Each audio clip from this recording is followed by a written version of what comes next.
سورۃ البقرہ میں اللہ نے فرمایا کہ میاں بیوی ایک دوسرے کا لباس ہے. کیا پیاری تشبیہ دی. یہ نہیں کہ مرد لباس ہے بیوی کا یا صرف بیوی لباس ہے، کہا ایک دوسرے کا لباس ہے.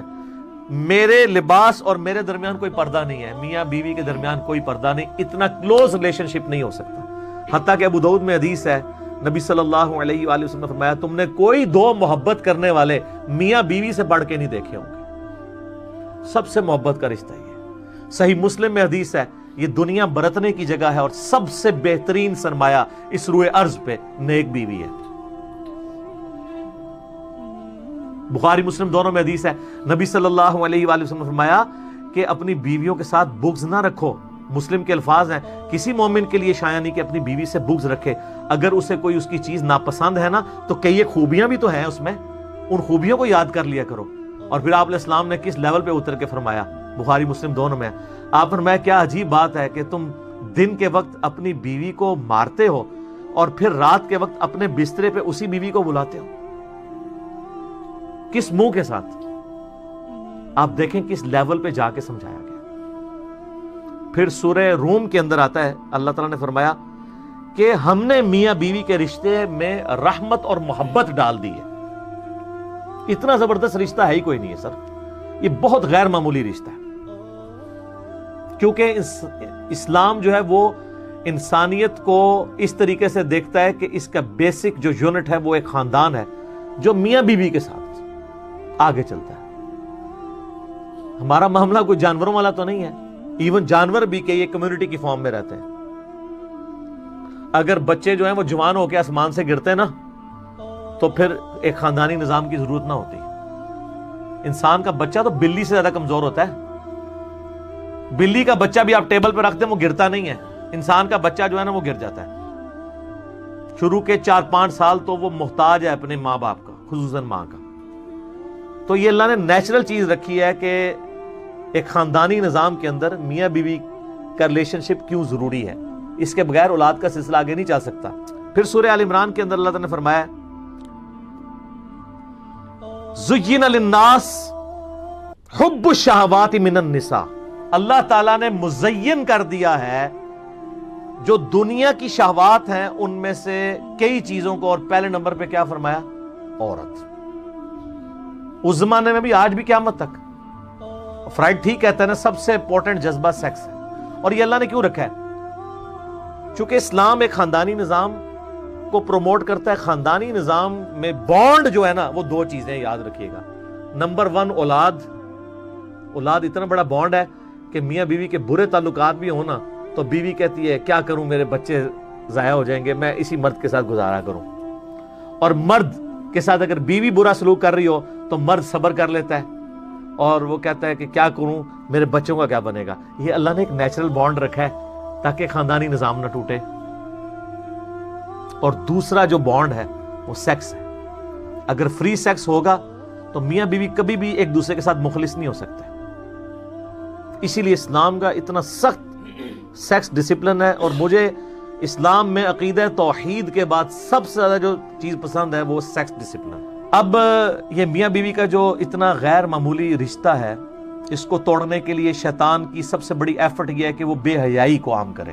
جو سورۃ البقرہ کی آیت نمبر 168 اور 169 میں ہے کہ شیطان کے راستے پہ چلنے سے بچو. یہ تو تمہیں حکم دیتا ہے کہ تم گناہ اور فحاشی کے کام کرو. گناہ اور فحاشی کرنے سے کیا ہوگا؟ سیکس کا بانڈ ٹوٹ جائے گا، میاں بیوی الگ ہو جائیں گے. ایون اولاد کا بانڈ ہو بھی جب اس طرح کا معاملہ آتا ہے، یہ اکثر سنتے ہیں نا 30 سال بعد ایک مرد نے طلاق دے دی اپنی بیوی کو، تو آپ جب ڈیپ ڈگ کریں گے نا تو کوئی اس طرح کا ایشو بیچ میں نکلتا ہے. ورنہ مرد کو کتے نے نہیں کاٹا ہوا کہ 30 سال بعد ایک بوڑھی عورت کو طلاق دے دے. زیادہ تر کیسز میں ایسے ہوتا ہے. تو یہ اتنا امپورٹنٹ جذبہ ہے. اور شیطان کی کوشش ہے کہ میاں بیوی کا بانڈ ٹوٹے. اور جب میاں بیوی کا بانڈ ٹوٹتا ہے تو پھر کیا ہوتا ہے؟ اولاد تو گئی، تباہی کا شکار ہو گئی، خاندان ٹوٹ گیا. ایون وہ اولاد جو ہے وہ ناسور بن جائے گی معاشرے کے لیے. ایسے بچوں کے مینٹل ماڈلز تک بدل جائیں گے. اسی تو میرے بھائیوں صحیح مسلم میں حدیث ہے نا کہ شیطان کا تخت پانیوں پہ لگا ہوا ہے. جو بعض ماڈرن ایج اسکالرز کہتے ہیں کہ عین ممکن ہے یہ برمودا ٹرائنگل جو ہے وہاں پہ شیطان کا تخت ہو، اور مسلم شریف کے الفاظ ہیں وہ پانیوں پہ اس نے تخت لگایا ہوا ہے، اور پورے دن کی کارگزاری وہ اپنے چیلوں سے سنتا ہے.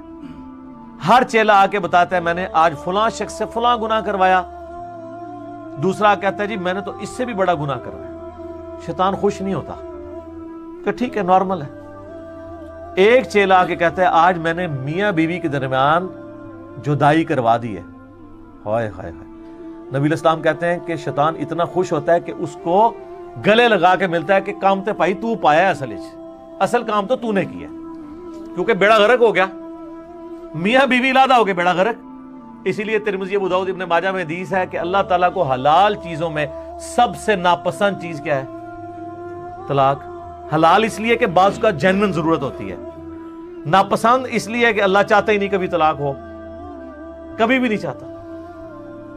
قرآن میں اللہ تعالیٰ سورۃ النساء میں کہہ رہا ہے اگر تمہیں کچھ عورتوں کی عادت بری لگے نا تو صرف نظر کیا کرو، ان کی کئی اچھائیاں بھی تو ہیں، ان کی طرف دیکھ لیا کرو.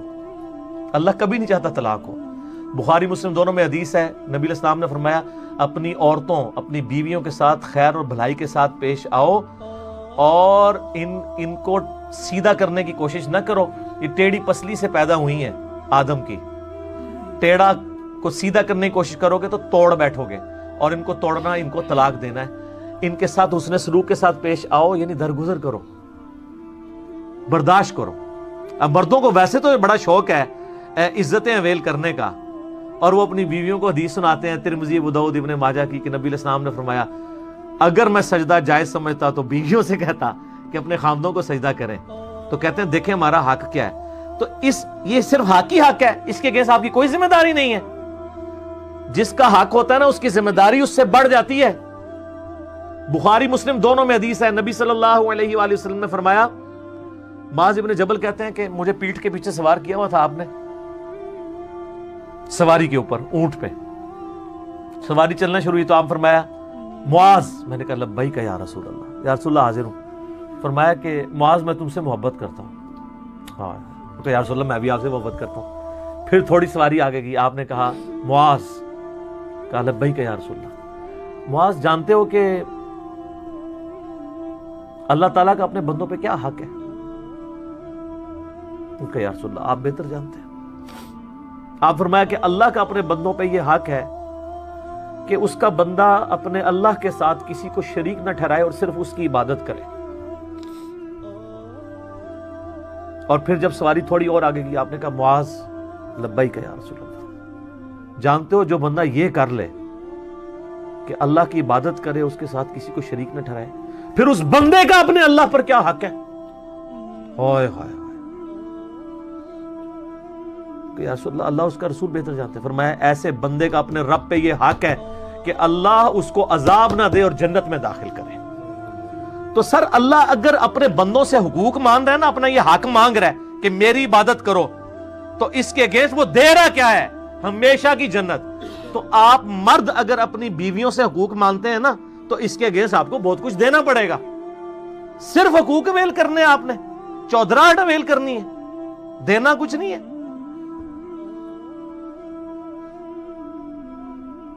نبی علیہ السلام کی وفات کے وقت جو نصیحتیں آپ کو بخاری مسلم میں ملتی ہیں نا، ان میں ٹاپ آف دا لسٹ جو نصیحتیں ہیں نا ان میں سے ایک یہ ہے کہ میں اپنے بعد تمہارے لیے سب سے بڑی ازمائش تمہاری بیویاں چھوڑ کے جا رہا ہوں، ان کے ساتھ حسن سلوک کرنا ہے، مارے نہ جانا کہیں پہ ان کے ساتھ بدسلوکی کر کے. لیکن یہاں کہتے ہیں کوئی فرق نہیں پڑتا. بیویوں کے حقوق کی میں اس لیے زیادہ بات کر رہا ہوں کہ اصل پسا ہوا طبقہ یہی ہے. بیٹیوں سے تو ہمارے معاشرے میں بہت پیار کیا جاتا ہے، ایک جداد ہی نہیں دی جاتی، باقی تو سب کچھ پیار ہی کیا جاتا ہے. کتنی محبت کے ساتھ باپ جو ہے کالج چھوڑ کے جاتا ہے، اتنے پیار سے بیاتا ہے، طلاق ہو جائے تو اپنے گھر میں رکھتا ہے. ٹھیک ہے، بہنوں کے ساتھ ایسا سلوک کرتے ہیں کہ اپنے خامدوں سے بگاڑ لیتے ہیں. کئی عورتیں جو ہیں اپنے بھائیوں کے ساتھ سلوک کرتی ہیں اور بھائی اپنی بہنوں کے ساتھ ایسا سلوک کرتے ہیں کہ اپنی بیویوں سے بگاڑ لیتے ہیں. اتنی رسپیکٹ کرتے ہیں الا ماشاءاللہ. اصل جو پسا ہوا طبقہ ہے نا وہ بیویوں کا ہے. لیکن اسلام نے حقوق دیے ہیں سب کو، لیکن ہم نے اسلام سے صرف جو ہے نا رسومات لی ہیں، جو اصل حقوق تھے نا وہ ہم نے پس پش ڈال دیے. جو آج پھر یہ وومنس ڈے پہ جو کچھ تماشا لگا ہوا ہے اور طوفان بدتمیزی برپا ہے، اس کے پیچھے یہ ریزن ہے.